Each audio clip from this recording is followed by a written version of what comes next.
The aircraft hummed steadily as I settled into my window seat, grateful for the relatively empty flight. I was returning from a business conference in Chicago, exhausted from 3 days of presentations and networking. All I wanted was to close my eyes and forget about quarterly projections and market analyses. Just as I began to doze off, a woman slid into the seat beside me. I opened my eyes briefly, offering a polite nod. She was striking, elegant in a way that spoke of careful grooming and expensive taste. Her perfume was subtle but distinctive, and her hands trembled slightly as she buckled her seatbelt. "Excuse me," she said, her voice barely above a whisper. "I know this is going to sound absolutely insane, but are you Arman Khalil?" My stomach tightened. Something about her tone made every instinct scream danger. "Yes. Do I know you?" She turned to face me fully, her eyes red-rimmed as if she'd been crying recently. "No, we've never met. But I know your wife, Sana, and you need to know that she's been having an affair with my husband, David." The words hung in the air between us like poison gas. For a moment, I couldn't breathe. The cabin pressure seemed to increase tenfold, pressing against my chest. "What did you just say?" "I'm Elena," she continued, pulling out her phone with shaking hands. "I found out 3 weeks ago. Text messages, hotel receipts, everything. When I confronted David, he finally admitted it. Said it had been going on for about 8 months. She showed me her phone screen. There were screenshots of messages, intimate, familiar exchanges that made my blood run cold. One message from a number saved as S. Reed, "Missing you already. Last night was beautiful. D makes me feel alive again." That could be anyone, I managed to say, though my voice sounded hollow even to my own ears. Elena swiped to another screenshot, this one a photo David had apparently saved.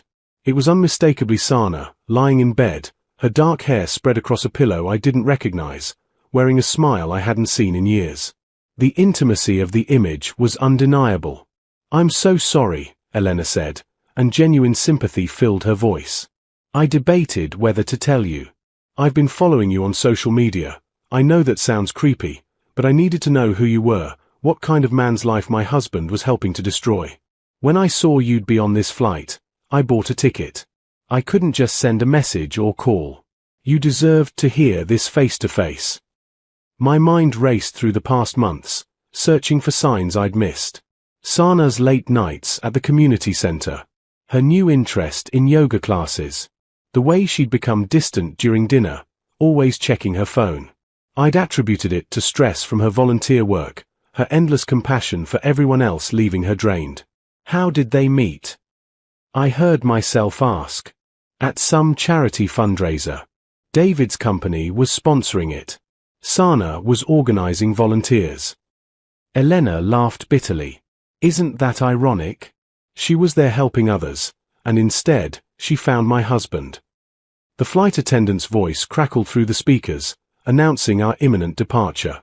I felt trapped, suspended between earth and sky, between ignorance and knowledge, between the man I was an hour ago and whoever I was becoming now.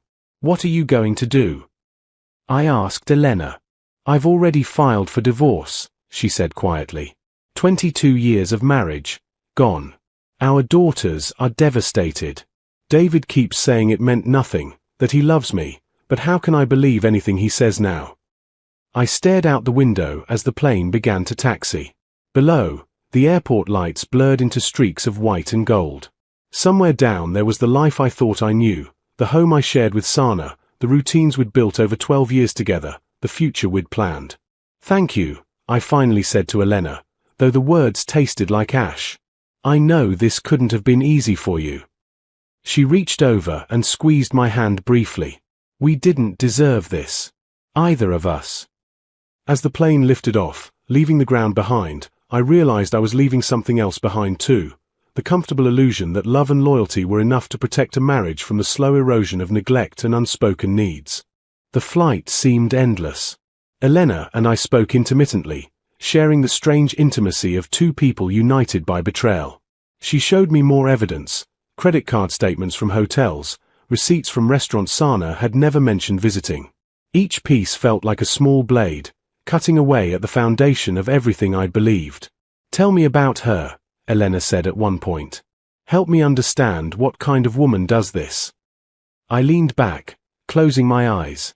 Where did I even begin to explain Sana?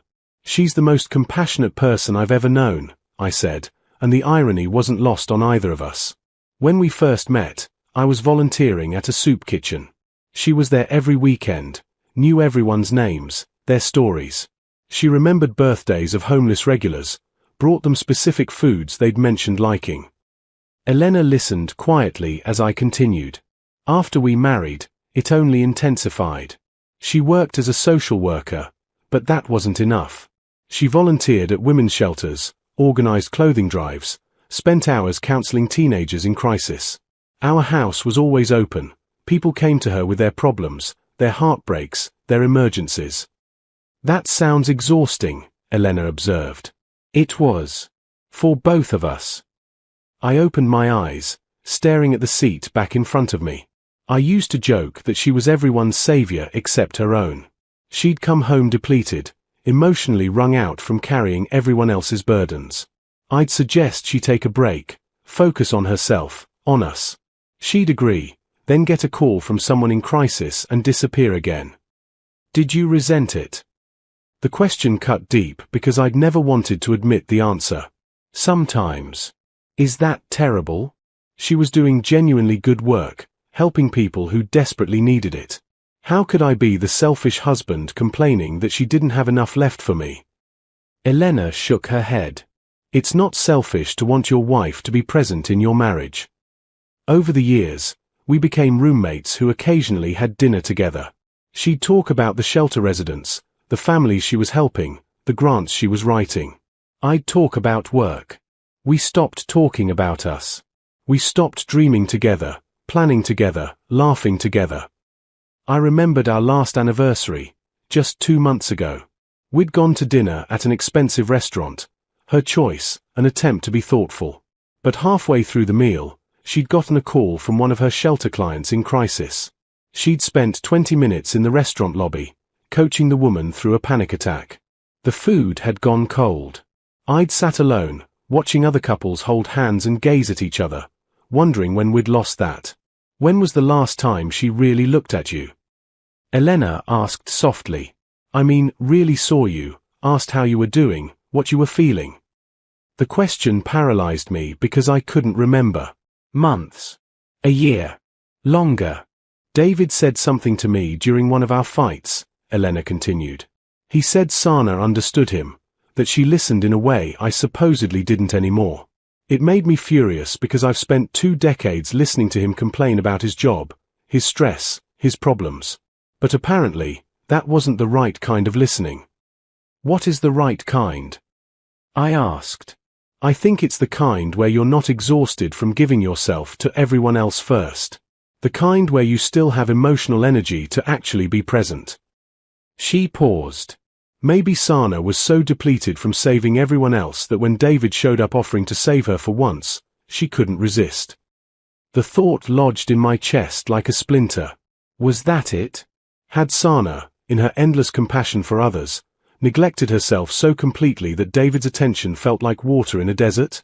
The messages between them, Elena said, pulling out her phone again. Look at this one. She showed me a text from David to Sana. You give so much to everyone. Let me give something to you for once. Let me take care of you. And Sana's response, I've forgotten what that feels like. Thank you for reminding me I'm not just a resource to be depleted. I felt something crack inside me. Anger, yes, but also a terrible recognition. How many times had I watched Sana give herself away in pieces, never stopping to ask if anyone was replenishing her? How many times had I been too tired from my own day to notice she was running on empty? I failed her, I said quietly. No, Elena said firmly. She made a choice. We both made choices in our marriages. Maybe we could have been better partners. But they made the choice to betray us. That's on them. The plane shuddered through turbulence, and I gripped the armrest. Everything felt unstable now. Not just the aircraft but the entire architecture of my life. I didn't call Sana from the airport. I needed to see her face, watch her reactions, gauge the truth in real time.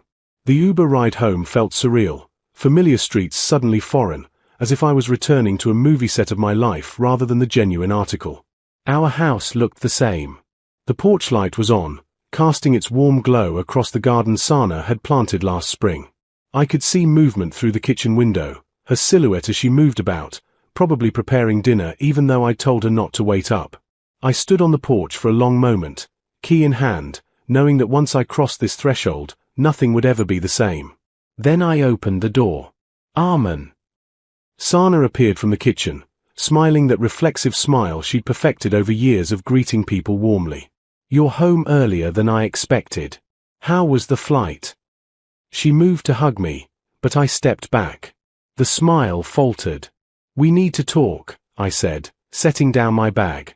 Something in my tone must have warned her because the color drained from her face. What's wrong? I met someone on the plane today. Elena, David's wife. Sana's legs seemed to give out. She grabbed the back of the sofa for support, her knuckles white. Oh God. That's all you have to say. Oh God. Arman, please. 8 months, I said, my voice surprisingly steady.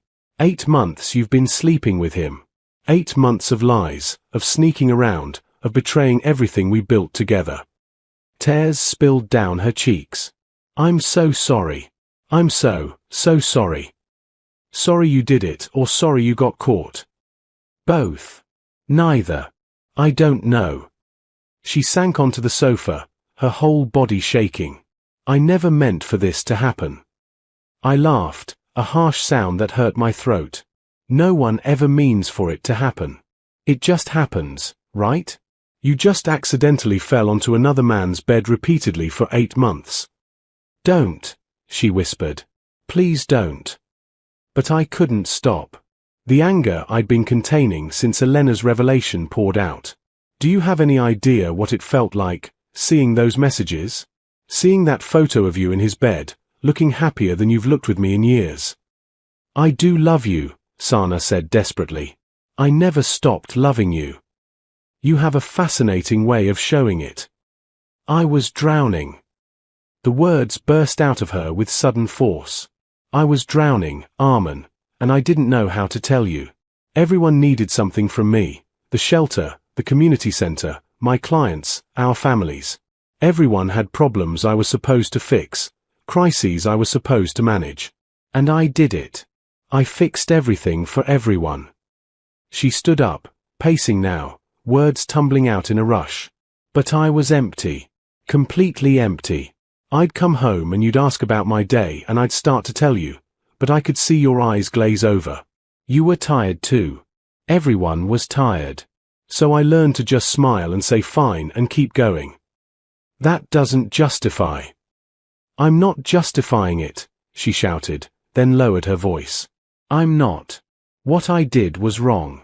Unforgivably wrong. But you asked how it happened, and I'm trying to explain. I sat down heavily, suddenly exhausted beyond measure. So David showed up and what? Rescued you. He saw me, Sana said softly. At that fundraiser. I was running around, managing everything, making sure everyone else was happy. Afterward, he found me in the kitchen, and I was just breaking down, crying over a broken champagne glass like it was the end of the world.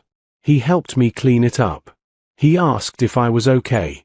And when I said I was fine, he said, "No, you're not. And that's okay." She wiped her eyes, mascara streaking her cheeks. We started talking. Just talking, at first. He'd text to ask how I was doing. He'd listen when I complained about how tired I was. He never needed me to fix anything for him, he just wanted to know me. The actual me, not the version that helps everyone else. And somewhere in all that talking, you decided to sleep with him. Sana flinched. It happened gradually. Coffee turned into lunch. Lunch turned into longer conversations. One day he kissed me, and I kissed him back, and it felt like coming up for air after being underwater too long. Do you love him? The question hung between us. Sana looked at me for a long moment, and I saw the truth before she spoke it. I don't know. Maybe. But I love you more. I've always loved you more. Then how could you do this? Because loving you wasn't enough to fix what was broken in me. And I didn't know how to fix it, so I tried to fill the emptiness with someone who made me feel less empty. The next few days passed in a fog. Sana moved into the guest room without my asking. We circled each other in the house like polite strangers, exchanging necessary words about bills and schedules, avoiding anything real. I called in sick to work, something I never did. I sat in our bedroom, my bedroom now, staring at photos on the dresser. Our wedding day, both of us radiant with hope. Vacation in Costa Rica, Sana laughing as waves crashed around her ankles. Last Christmas, posed smiles that I now recognized as hollow. When had we stopped being real with each other? When had performance replaced presence? Sana knocked on the door the third evening. "Can I come in?" I nodded, not trusting my voice. She sat on the edge of the bed, maintaining distance. She looked terrible, eyes swollen, hair unwashed, wearing the same clothes as yesterday. For once, she wasn't taking care of everyone else. She wasn't even taking care of herself. "I ended it," she said quietly. "Called David, told him it was over. Blocked his number. Elena deserves better, and so do you." Is that supposed to make me feel better? No. Nothing I can do will make this better. But I wanted you to know. She picked at a thread on the bedspread. "I've also resigned from the shelter board and put in notice at the community center." That surprised me. "Why?" "Because you were right. I gave everything to everyone else and had nothing left for us, for me. I need to figure out who I am when I'm not constantly saving people." Her voice cracked. "I need to figure out how to save myself." I studied her face, really looked at her for the first time in months. She seemed smaller somehow, diminished. The woman who'd always been so strong, so capable, so endlessly compassionate, looked fragile and lost. And despite everything, despite the betrayal and the hurt, I felt something shift inside me. "I forgive you," I said. Sana's head snapped up, eyes wide. "What?" "I forgive you. Not because what you did was okay. It wasn't. Not because I understand completely. I don't. But because holding on to this anger will destroy me more than it already has. Because you're a human being who made a terrible mistake, and I can't let that mistake define the rest of my life." Tears streamed down her face. "Thank you. God, Amen. Thank you. I'll do anything to fix this. Counseling, therapy, whatever you want. I'll spend the rest of my life making this up to you." "Sana." I waited until she looked at me. "I forgive you, but I can't stay married to you." The hope that had flickered in her eyes died instantly. "What?" "But you just said."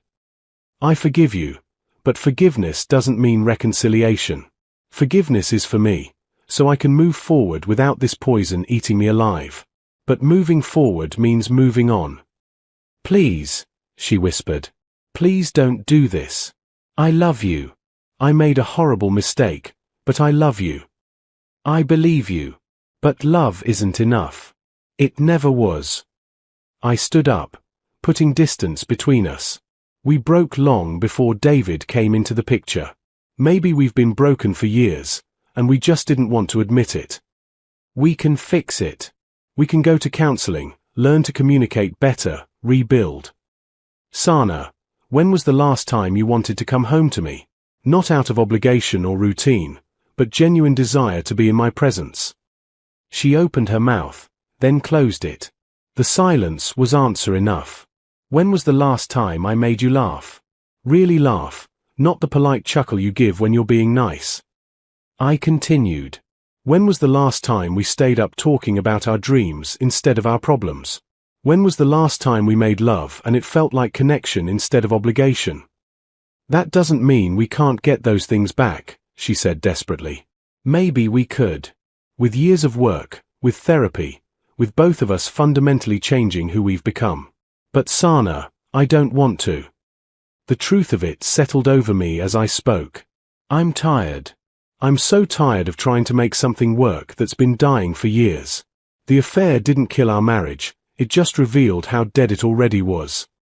2 months later, I stood in my driveway, watching the moving truck pull away with half our furniture.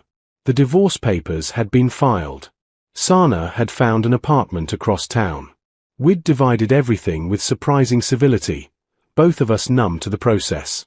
She'd fought the divorce initially, begging for couples counseling, for another chance, for time to prove she could change.